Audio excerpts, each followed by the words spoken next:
Assalamualaikum students, today we are going to study trauma and stress related disorder, and according to DSM-5-TR there are 8 types of trauma and stress related disorder which are in front of you. The first one is reactive attachment disorder, disinhibited social engagement disorder, post-traumatic stress disorder, acute stress disorder, adjustment disorder, prolonged grief disorder, other specified trauma and stress related disorder, and unspecified trauma and stress related disorder. All these disorders are different from one another based on their duration, based on their prevalence and symptomatology. So let's discuss all the differences one by one.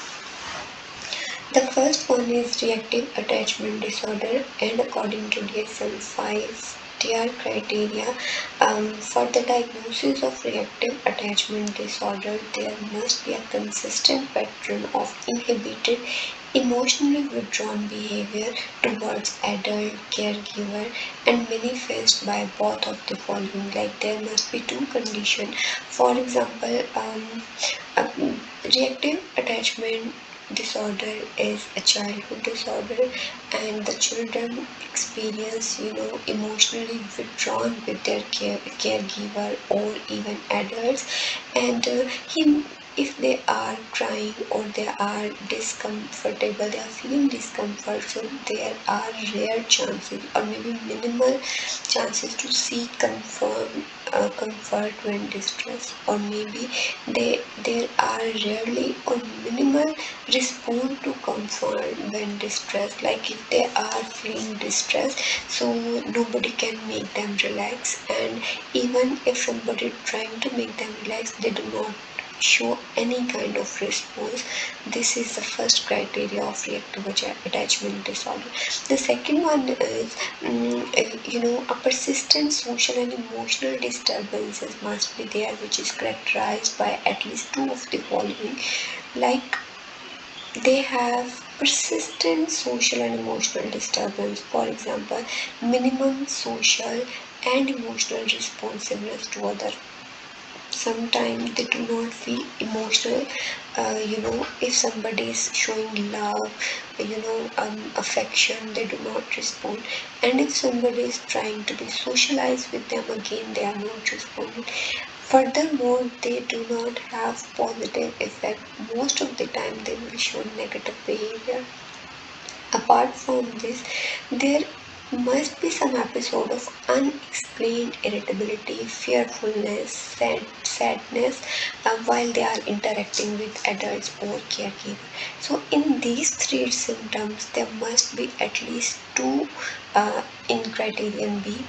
As far as the criterion C is concerned, so again the child has experienced a pattern of extreme or insufficient care as evidenced by at least one of the following. In acute in reactive attachment disorder, the participants or the children must have experienced some neglectful behavior. Maybe they feel they do not find sufficient care, and for example, they must have experienced some social neglect in or deprivation in form of persistent lack of having basic emotional need, comfort. Therefore, they do not respond toward comfort, or maybe do not response toward healing, etc., because they have been deprived somewhere. Maybe there have been repeated changes of primary caregivers. Most of the time, reactive attachment disorder occurs in children who are staying in foster homes or maybe are raised by their foster parents, and due to these foster upbringing, their caregiver might be replaced for some reason or the other. So due to these rapidly changing, they feel least attachment with the caregivers, adults, or even attachment figures. So their rearing must be in unusual setting, and there must be some limited opportunities which have made them least emotional reactive. For example, if they are living in an institution and there are high number of children but caregivers are very low, so they cannot fulfill all the emotional needs of the children. So in criterion C, these symptoms, any one of these symptoms must be met, then we can diagnose a person with reactive attachment disorder.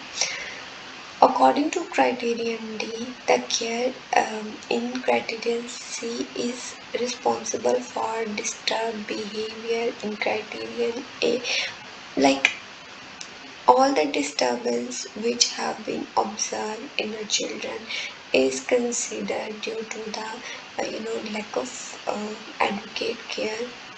And criterion C very clearly defined why the child behave in such a way. Criterion E clearly tells us that this disorder should not be met with autism spectrum disorder. The criteria is completely different from autism spectrum disorder but have some overlap, because autism spectrum disorders are also least social and they do not respond. They respond to external stimuli very quickly, but again communication is poor. The disturbance is evident before age 5 years, like you can only diagnose a person with reactive attachment disorder if the symptoms are manifesting before the age of 5 years. So the child has a development age of at least 9 months. Like he must be, if he is 9 months, he can also show the symptoms of reactive attachment disorder. So in reactive attachment disorder, there is a specifier that the disorder must be present for more than 12 months. Only then you can diagnose it, and you need to specify the severity level. There are many scales available in DSM-5-TR, so you can use it for determining the severity level. It is different from autism spectrum disorder, intellectual disability, and depressive disorder, but the symptoms can somehow overlap. And if these symptoms are more prevalent than the reactive, attachment disorder, so you need to give the primary diagnosis to these disorders instead of reactive attachment. The next disorder is disinhibited social engagement disorder, and again in this disorder there are 5 criteria. So according to the criterion A, I need to convert it into ABC, like it gives more clear description. So 5 criteria are here. So according to criteria A, pattern of behavior in which child actively approaches and interacts with unfamiliar adults and exhibit at least 2 of the following.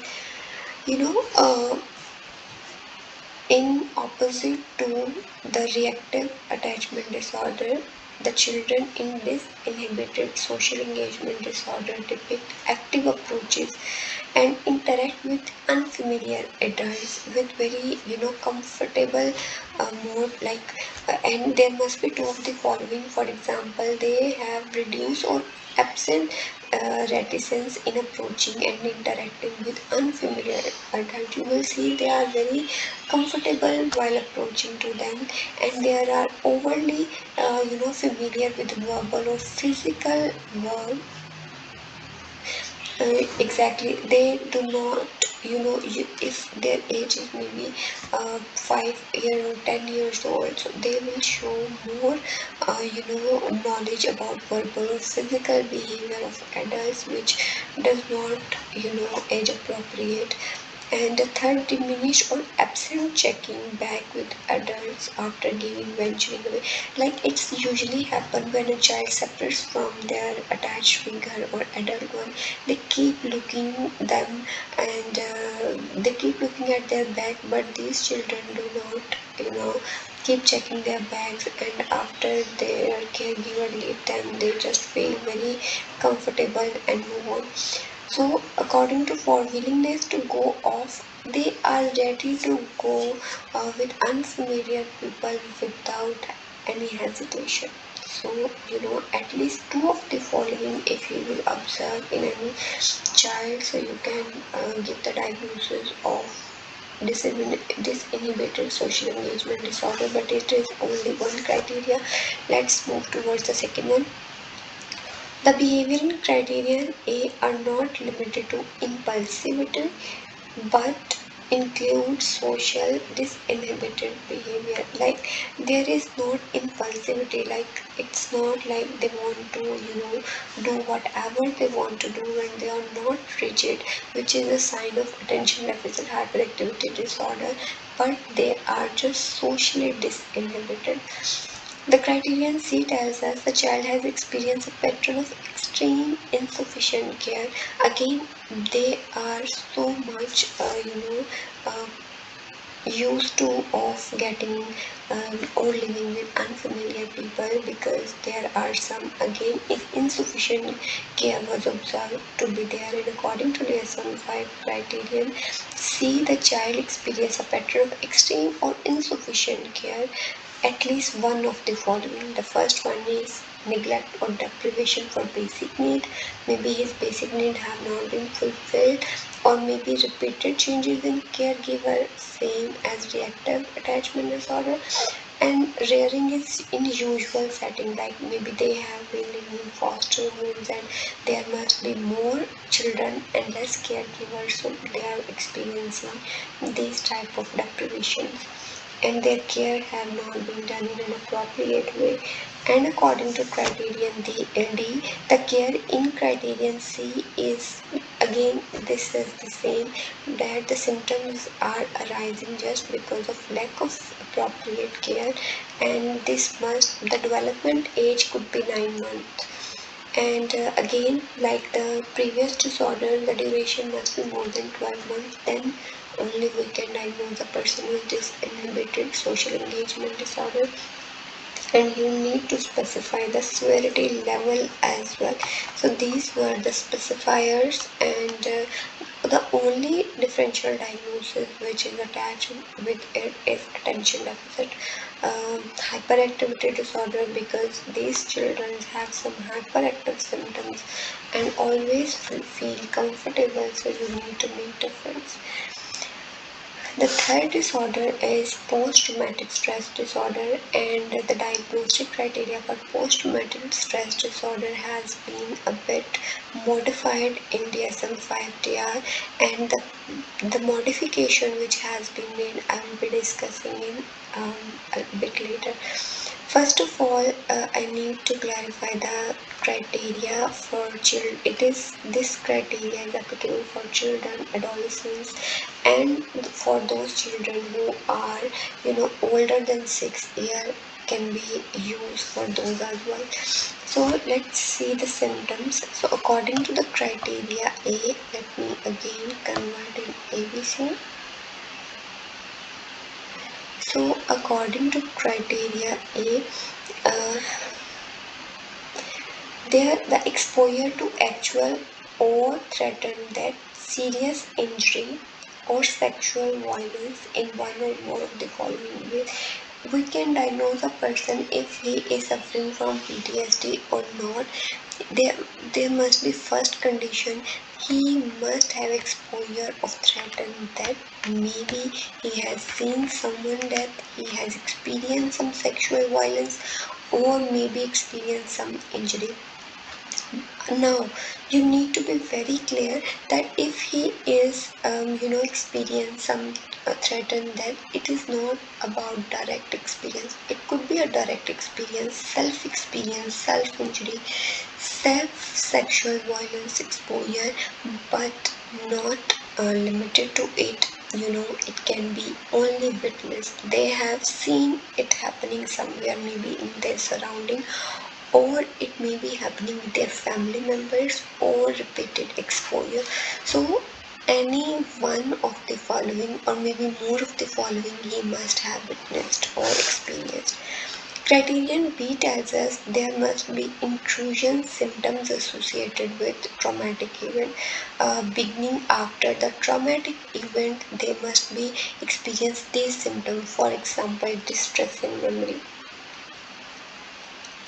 They must be experience distressing memory, and apart from this, they have recurrent distressing dream. Their dreams are very abrupt. Maybe they are they are having the same experience in their dreams which they have observed in their reality. There are some dissociative reaction as well. They forgot whatever is happening in their life and they are just occupied with that incident. They have prolonged psychological distress. They must be having many symptoms, which are not associated with uh, uh, smaller period of time, but for years maybe. And there must be some physiological reaction. Their body is producing some internal and external symptoms, maybe sweating, threatening, palpitation, heart rate, and many other like this. Criterion C tells us that there must be a persistent avoidance of stimuli associated with a traumatic event. For example, they must be avoiding, maybe putting so much efforts to avoid distress memory thought, because whenever they sit free and they find some memories, so their symptoms might get aroused or maybe intense. So they avoid or effort to avoid external reminders. Maybe they don't prefer to go on those places. They don't prefer to meet those people, activities, or even situation where they can, link with their trauma. And apart from this, so apart from this, according to criterion D, there are negative alteration in cognition and mood associated with them. The negative alteration in cognition and mood could be evidenced by two or more of the following. For example, they don't have ability to remember important aspect. Maybe something which is very important they forgot, and there is persistent exaggeration of negative belief. For example, if they think someone is bad, so they will experience he is extremely bad. If I am incapable, I am extremely incapable.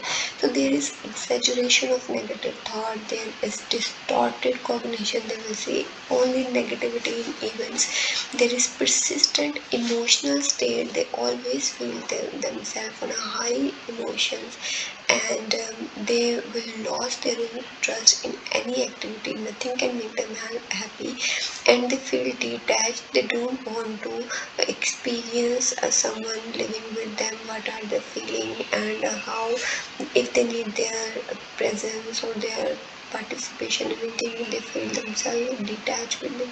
And there is inability to experience positive emotion, and these symptoms will be so much prevalent in the patient with PTSD. Okay, the criterion E tells us there is a marked alteration in arousal of reactivity associated with traumatic event.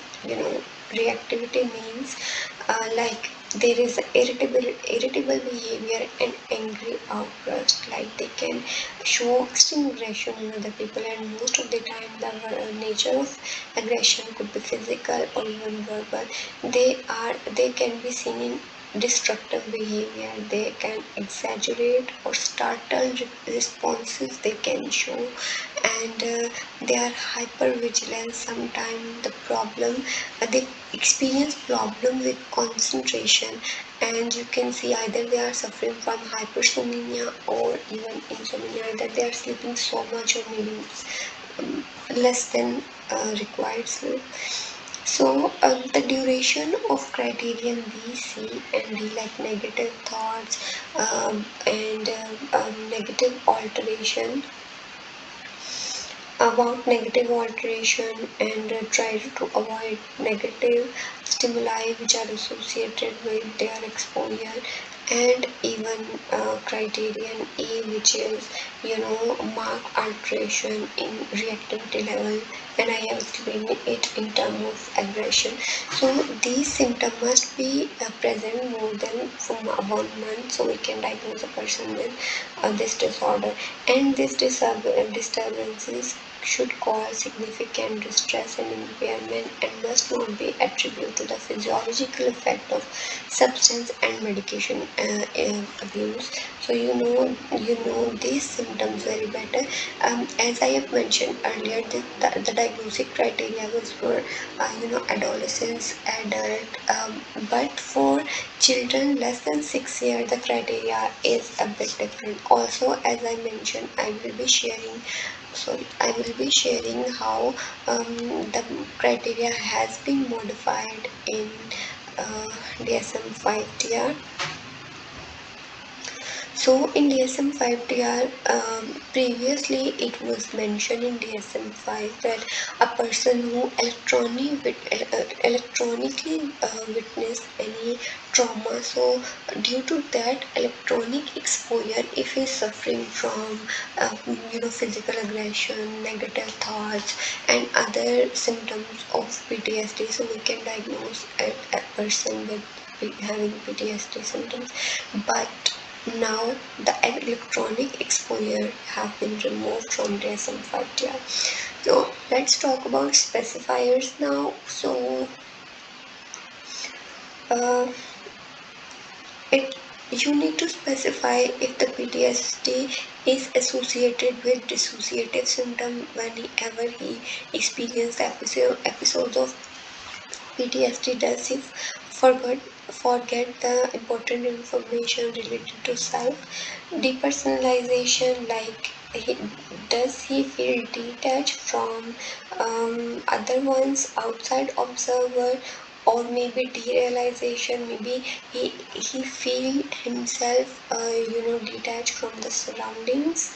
And also you need to specify, is there any delayed expression, like delayed expression mean if the full diagnostic criteria are not met until the 6 months after the event. They are now with delayed expression, maybe the symptoms are appearing after the incident, so we can specify that it is a with delay expression. Okay, as again I told, the diagnostic criteria was adult and adolescent, but the children less than 6 years have different PTSD diagnostic criteria. All the other symptoms are similar, as PTSD, full-fledged criteria for adults, but in children younger than 6 years, we can see this distress in terms of crying, weeping, and symptom specifiers are least, like the participant must be having one symptom among the following. Like previously, we were discussing the person who must be having three of the following symptoms, so he will be diagnosed with this. So here, only one symptom is sufficient for children to get the diagnosis of PTSD. Okay, so now let's move to. Okay, now if we talk about the differential diagnosis, so there are adjustment disorder. In human adjustment disorder, person often experience some discomfort with the situation, person who show restlessness and many other symptoms like PTSD, but there are key differences. It will be about only adjustment and situation. I will be discussing it in next slide in detail. Other post-traumatic disorder and conditions also overlap with PTSD, so you need to make it very clear. Acute stress disorder, we shall be discussing it in the next slide, and how acute stress disorder have some symptoms of PTSD, so how we can differentiate between the other mood, major depressive disorder, personality. All these symptoms are very different from them, so you need to clarify. Okay, next disorder is adjustment disorder. Just a minute.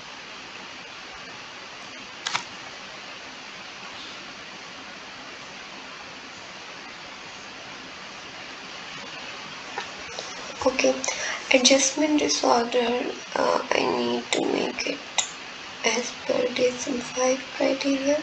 Yeah, there are again 5 conditions for a adjustment disorder criteria, and the first one is there must be a development of emotional or behavioral symptoms in response to identifiable stress occurring within 3 months or onset of the stressors.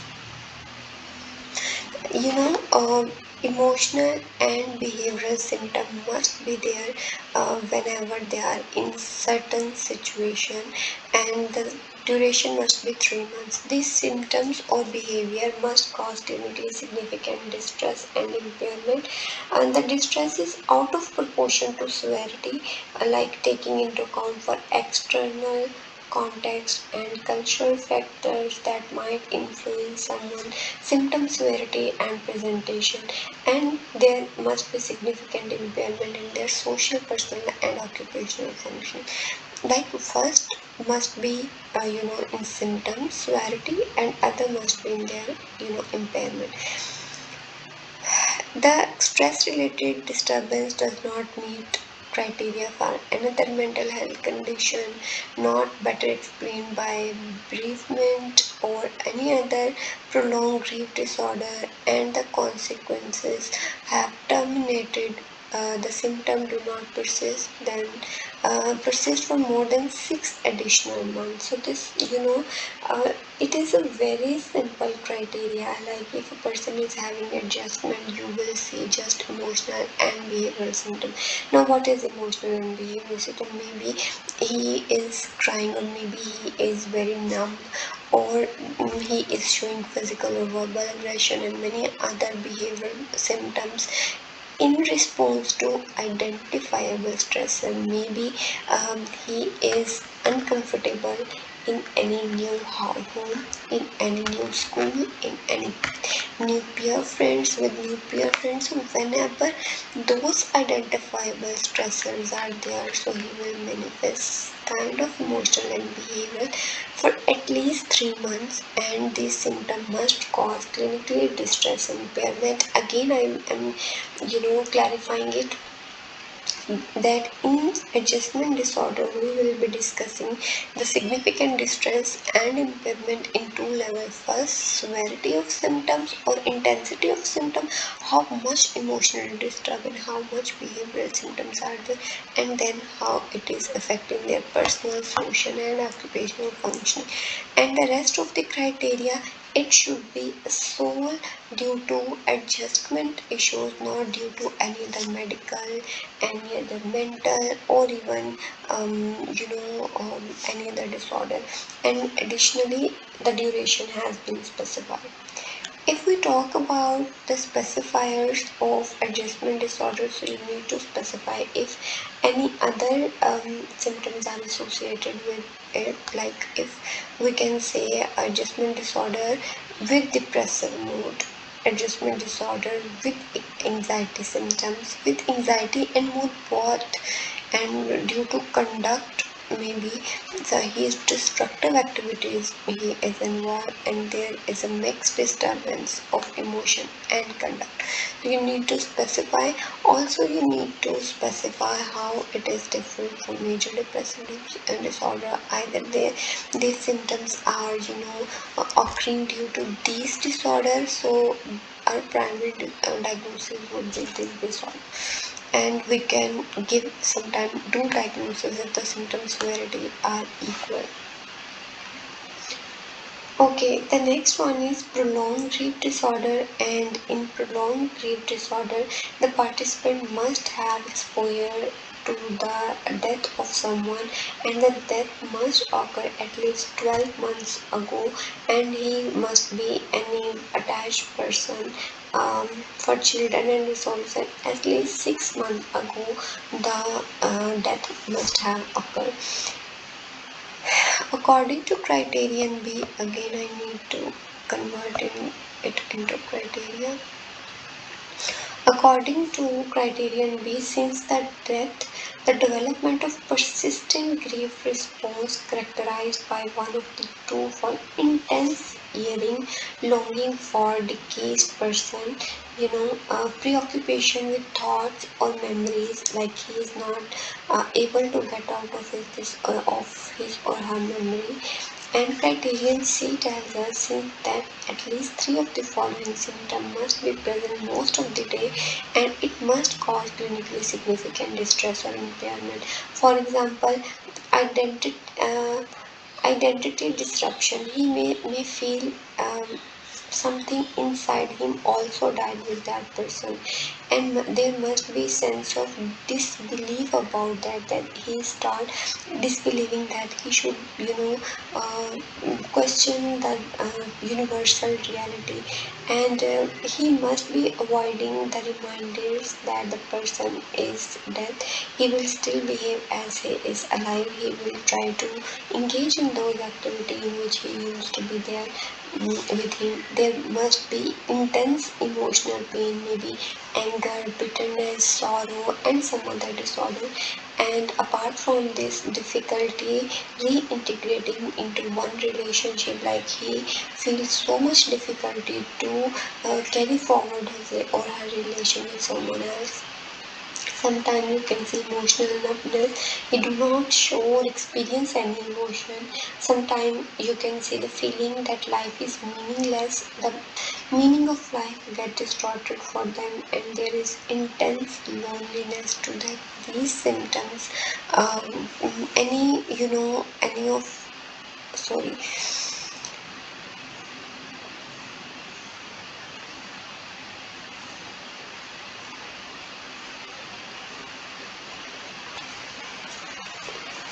Okay, so these symptoms must be there, and you can say at least three of any symptom would be here, so you can get the diagnosis of prolonged grief disorder. And apart from this, clinically significant distress and impairment must be there, and these symptoms must not be due to any other mental health or medical condition. So this was the diagnostic criteria of prolonged grief disorder. The onset is prolonged, like person maybe died 12 months ago, and since last 12 months he is experiencing the same symptom.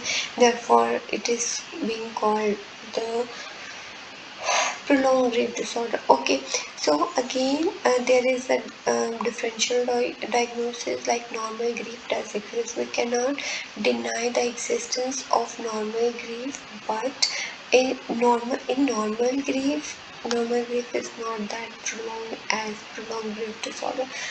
Then PTSD, it is okay. One more thing I would like to share, it was not in DSM-5 criteria, it is a new disorder in DSM-5-TR, so therefore the symptoms are very unfamiliar, or maybe mixture of many symptoms into one disorder. It is different from PTSD because PTSD is not that prolonged. This is different from dissociative disorder, depression, and psychotic disorder, but the symptom can be overlapped.